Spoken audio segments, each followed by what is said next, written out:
कहा कि आइए, क्योंकि आज 1 मई, वो आज खूब दिल्ली में बड़ी व्यस्तता रहती है, आप लोग जानते हैं। लेकिन आपकी बात को मान करके मैंने अच्छा किया, अपनी बात नहीं मान करके आपकी बात को मान करके अच्छा किया कि जिस तरह से सब लोगों मंच पे ही 50-60, मेरा ख्याल है ज़्यादा लोग होंगे, सब doctor, engineer, teacher, professor, PDO, सारे अधिकारी करीब करीब। सुधर जी पटना से हमारे साथ हैं, जो महासचिव है, आपके वाइस प्रेसिडेंट हैं धर्मराज जी, चंद्रमा मांझी जी के उद्बोधन को आपने सुना, संतोष पासवान जी, धीरेन्द्र पासवान जी, सौरभ पासवान जी, अमित पासवान जी, भोलाराम जी, चंदन पासवान जी, गुरु जी, सुभाष जी, राय कृष्णा जी, सईद जी,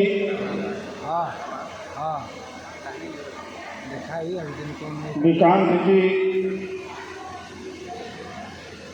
मंच पर एक बहुत विशिष्ट व्यक्ति हैं, साथी हैं, विनोद नायक जी और मंजू जी हैं उनके साथ, उनका भी अभिनंदन करते हैं।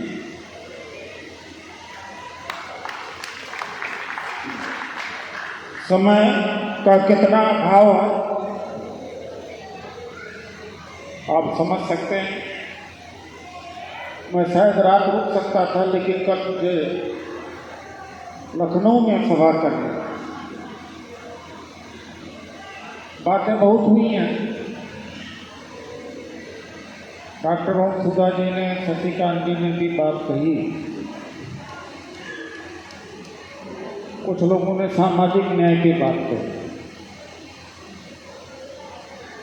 सामाजिक न्याय के साथ साथ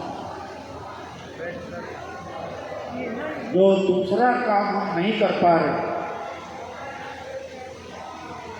वो बड़ी गलती हुई है। 25-30 साल से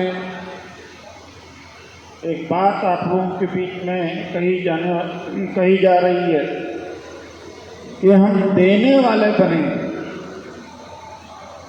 देने वाले के चक्कर में हमारे पास जो भी कुछ था हम दे बैठे। हंस हेलीकॉप्टर सर्विस है, सरकार की कंपनी थी, कल बेच दिया।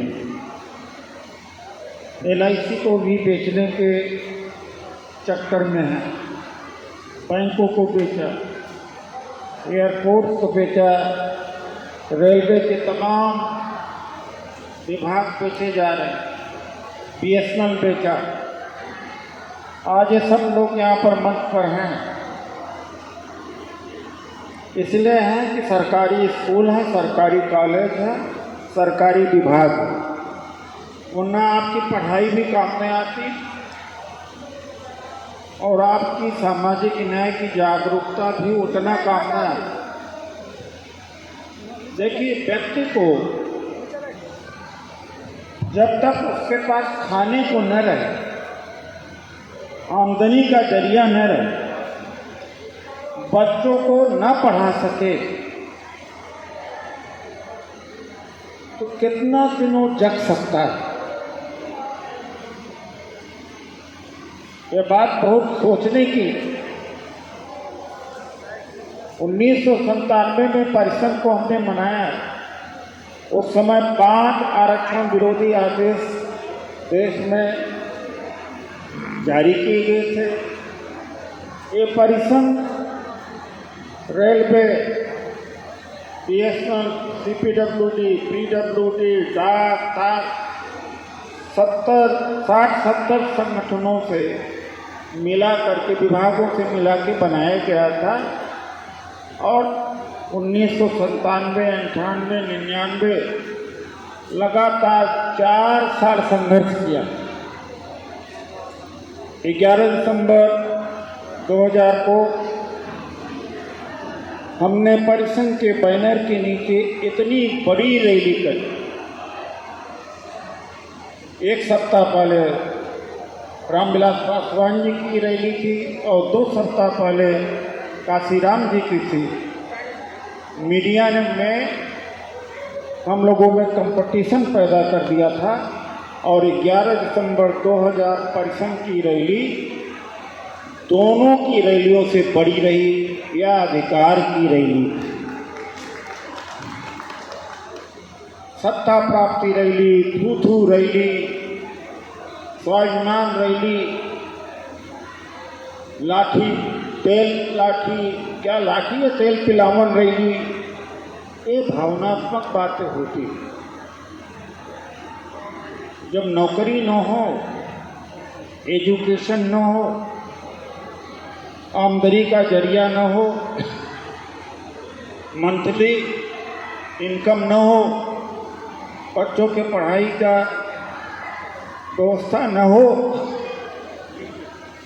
जगा हुआ भी आदमी सो जाता। भूखा आदमी न धर्म को समझता है। बहुत दिनों तक जागृति उसके अंदर नहीं रह पाती और अंत में अपनी रोजमर्रा की लड़ाई में लग जाता है। विजय शंकर जी अपनी रोजमर्रा की लड़ाई में इसलिए नहीं पढ़ पा रहे हैं कि इनको नौकरी मिले। इनको गैस की एजेंसी मिल गई है कोटे से। तो जिनको आय का जरिया मिल गया, चेतना उसी के अंदर पैदा होती है, वही ठहरती है। अभी संस्कारों की बात आई थी। एक गरीब आदमी, मजदूर आदमी, हम कितना भी उसको समझा दें कि 22 प्रतिज्ञाएं बाबा साहब की पढ़ो, सारे संस्कार को छोड़ो, लेकिन कब तक उसकी औलादें जब पैदा होंगी उसके पास ताकत नहीं होती अपने घर को समझाने की, क्योंकि इसके पास आर्थिक ताकत नहीं है। बच्चों को शिक्षा नहीं कर सकता। बच्चे कहेंगे क्या क्या कर लिया आपने, वो धर्म कर्म में दोबारा लग जाए। इसीलिए हमने अधिकार और आरक्षण की लड़ाई लड़ी, लेकिन समाज से जो मदद मिलनी चाहिए थी नहीं मिली। समाज, भारतीय समाज ऐसा है, ये भावनाओं के साथ जाता है। अभी मैं पटना से चल के आ रहा हूँ, सड़क पर अनायास झंडे लगे हुए हैं। अरे भाई किस काम के हैं? गांव वालों से पैसा लिया होगा कि 10 झंडे का आप दे दो, 5 झंडे का आप दे दो, जेब से निकाल के दे दिया होगा। सड़क हमने कहा इसको झंडा देश डिक्लेयर करना है। भारत नहीं है, झंडा देश। वो भगवा झंडा, ये भावनात्मक बात है। हमने भावनात्मक लड़ाई कभी नहीं। और काशीराम जी ने या बाबा साहब को लोग आप्यायत करते हैं, ये पढ़े लिखे लोगों ने ही फैलाया और यही आगे फैला भी पाए। अगर ये खत्म हो गए तो जागृति खत्म हो जाए। ये आप समझने की बात है। संविधान में 3 संशोधन हमने कराए। आरक्षण बचा। निजी क्षेत्र में आरक्षण की लड़ाई 2002 से शुरू किया। समाज मजाक उड़ाने लगा, अरे हम तो देने वाले बने, तो मांग रहा है। सिरुकास की आबादी 16%। इस 16% को कोई दूसरा वर्ग नेता नहीं मानेगा, भले कोई कितना सामाजिक न्याय करता है और ज़्यादा से ज़्यादा अपने जाति का नेता रह जाए। इतने में सत्ता काबिज हो जाए? क्या इतने में हो जाए? मैं जानता हूँ, मैंने खुद पार्टी बनाई है, कोई दूसरा पार्टी में शामिल नहीं होता। हाँ, कभी जाति का जखीरा ज़्यादा है, वोट आपके पास में है तो आ भी जाते हैं लोग, लेकिन वोट के खातिर आते हैं, विचारधारा के लिए नहीं आते। अगर लोक जनशक्ति पार्टी में राजपूत समाज के लोग आए तो वोट था पासवान जी के पास, मायावती जी के पास अगर लोग आए तो वोट था। नेतृत्व स्वीकार नहीं किया, मन से स्वीकार नहीं होता, तो सामाजिक लड़ाई में साथ नहीं है।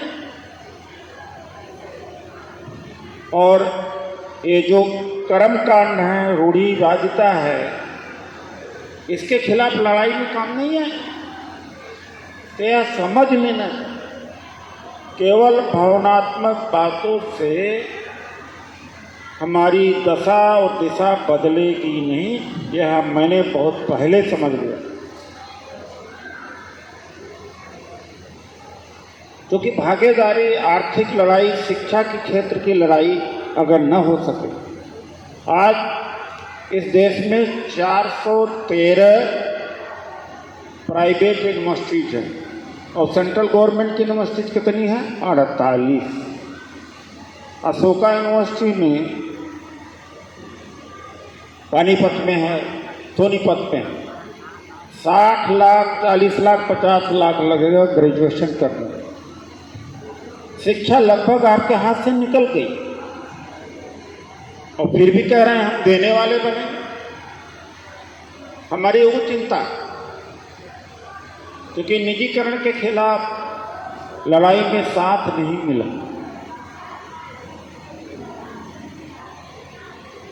आज सब कुछ बेचा जा रहा है।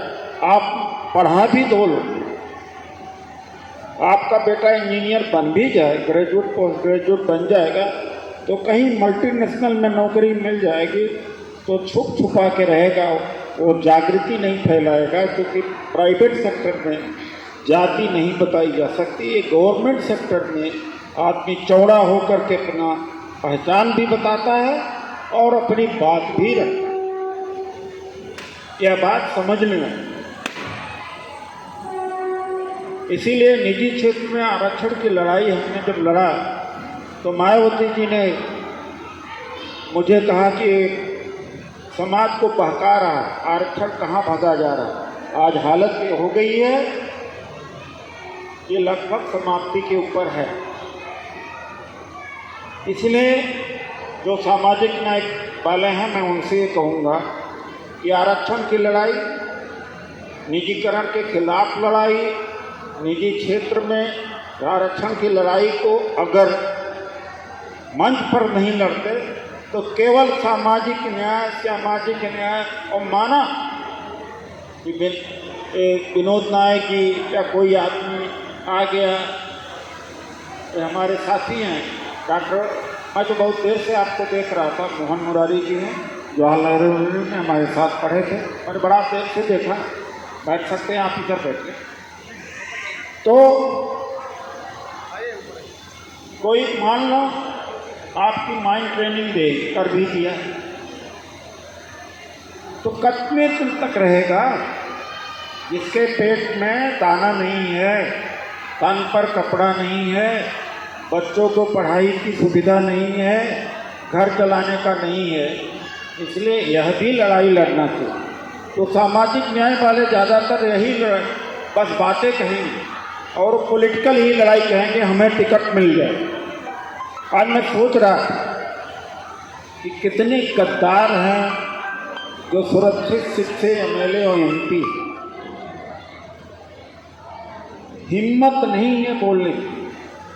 मैं भारतीय जनता पार्टी से एमपी बना, मेरे लगभग 600 पार्लियामेंट के अंदर स्पीचेज हैं, जिसमें से लगभग 300 हमारे भाषण आरक्षण पर होंगे या भारतीय जनता पार्टी की गलत नीतियों को लेकर रहेंगे। अरे भाई, मैं सत्ता में रह करके आवाज़ उठाता हूँ, लेकिन ये दो MLA MP